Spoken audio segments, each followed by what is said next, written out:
Coming up right now on SUTV News, there's a new form of transportation on campus. Lucas Martin reports. And find out what Zach Briscoe's weather forecast has for this weekend. Will we see any more snow? Hope not. It's all right now on SUTV News. Back in 20 seconds. 20 seconds.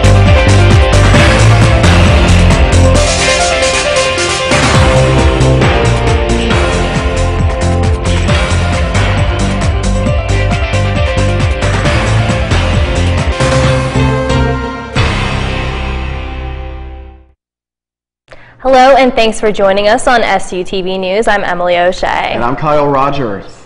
The new Cub just keeps getting better. Now open is the new Project Center, a place for student groups to meet. Inside there's poster supplies, leadership books, and team building activities, plus a place to make copies and send faxes. This resource will be open Monday through Thursday, 1 to 7 p.m. and Friday, 11 a.m. to 3 p.m. Stop by the Cub, room 218 to check it out. One Shippensburg University professor loves clothes, sometimes too much. Her family and even her students noticed she'd wear the same outfits every other week. So to avoid the embarrassment, she wrote down what she wore every day and then had a better idea: to create a smartphone app.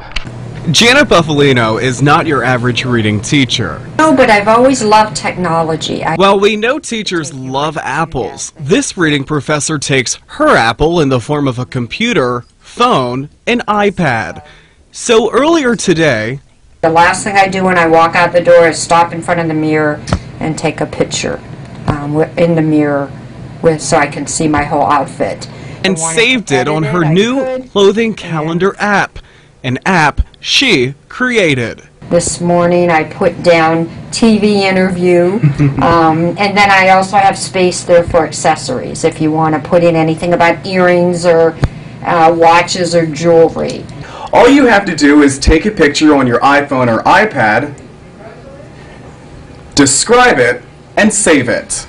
Her students, like Lindsay Fry, use Clothing Calendar to avoid a wardrobe repetition. Actually, if someone confronted me like they told me you wore that outfit last week, I probably would have wanted an app like this to keep track of when I would wear things.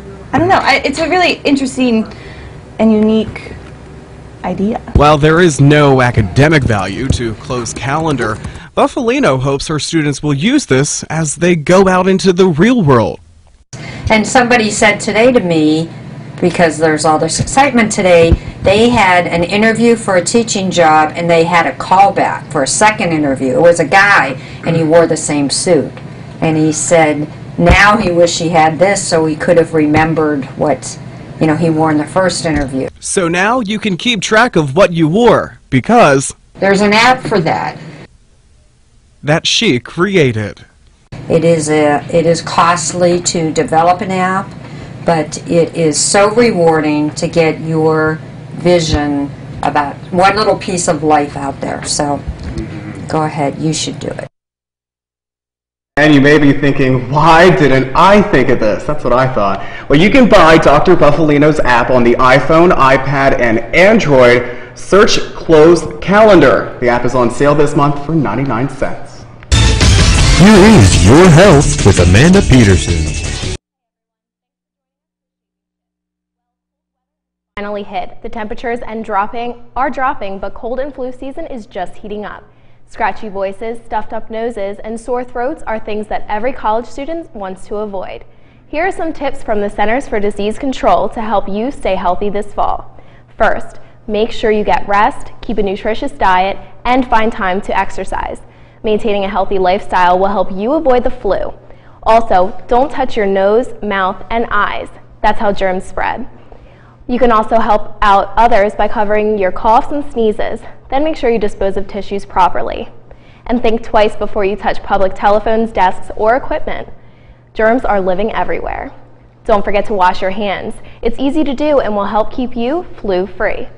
If you do happen to get sick, do everyone a favor, stay home. I know college students are constantly on the go, myself included, but by taking time to relax, you'll get better quicker.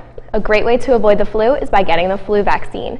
Seasonal flu shots are available. If you have any questions, contact either health center. Here's a quick look at the Get Your Ship in Shape Challenger's progress. 3 weeks in, and SUTV is shaping up. Sawyer Lubold is inching closer to his goal of completing a half marathon. His stamina is improving weekly. Barbara Shindo has already lost a healthy amount of weight and is making a great pace. Bubba Smith is down 3 pounds and continuing to build leg muscle.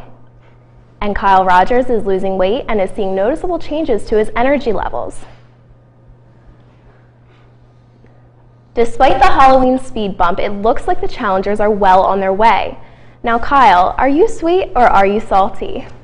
Wouldn't you like to know? No, see, I don't have a sweet tooth as much. My problem is salty foods, and that absorbs water and makes you feel bloated. So I've definitely cut back and noticed some changes. So. Right. How are you going to deal with that with the fall holidays coming up? Good question. We'll find out. I got to, work on discipline, so that'll be my challenge. We'll talk. We'll figure it out. We'll chit chat. All right, Amanda. Thank you so much. Coming up on SUTV News, find out what these students were rolling in money for. Stay tuned. This weekend, SHIP has a way for you to have fun with friends while helping save lives. Come out tomorrow night to the annual Up Till Dawn letter writing event. You can help raise money for St. Jude's Hospital by writing letters to family and friends. It's from 6 to 11 at Shipwreck. There will be games and food, and there's still time to register. Visit myuptilldawn.org to find out how. Another campus group is helping out Up Till Dawn, but in a way that might cause a few stares. Members of the fraternity Alpha Chi Rho are giving couch rides around SU for cash donations. Students can give any amount they want to be chauffeured anywhere on campus. The fraternity has only been giving the ride since Wednesday, but have already made a decent sum. This is somewhat of an educated guesstimate. I'd say roughly about 200, maybe slightly more. The Greek advisor who told them to do something out of the box. Everything's bolted. I think each wheel holds like 350 about. Yeah. So it's like more than enough to hold everything. Tomorrow is the last day the fraternity will be giving couch rides, so hurry out to the Lehman Library between 11 and 5 and get yours. For all the bookworms, what is cooler than a Kindle? How about getting books for $1 or less? This Friday and Saturday is the Reach Out book sale. There are over 5,400 gently used books to choose from. The sale is Friday from 9 to 5 and Saturday from 9 to 3 in the Ezra Lehman Memorial Library, room 205. All proceeds will be donated to the school supplies for the Pathways of Learning schools in the Dominican Republic. Change isn't always easy, and for one SHIP student, a change within his family has left him with a unique family structure. Stephen Williams has more on one brother's challenge with acceptance.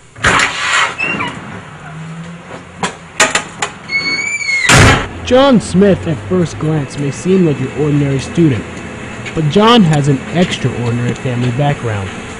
He began life with a brother, but will end it with a sister.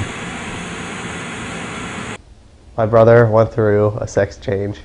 You'll see John on campus, but you won't know it's him, because John is not his real name. Though his brother was prepared to tell the world, he isn't. My mom and my brother at the time came into my room. I didn't know what to expect. At first, when they said we needed to talk, there were some physical changes, so I was expecting just something simple, as weird as that might sound, of just coming out and being gay. But John's brother wasn't gay. In fact, he belonged to an entirely different community. His brother wanted to have a sex change. Someone who is a transgendered person, really it's about what we call gender expression or gender identity. Though John's brother was making peace with himself, the reality was harder for John. It was like my brother died and was replaced with a sister. But despite the changes in John's life, his close friends don't judge him or his brother. I don't define you by your gender. I define you by how good of a person you are. John says his brother is courageous and wants to support him, but there's a part of me that will never let it go. Stephen Williams, SUTV News. About the growing community, you can contact Dr. Clements of Shippensburg's GLBT Concerns Committee. Still to come on SUTV News, Zach Briscoe has your weekend weather. Let's see what Mother Nature has in store. Don't go away.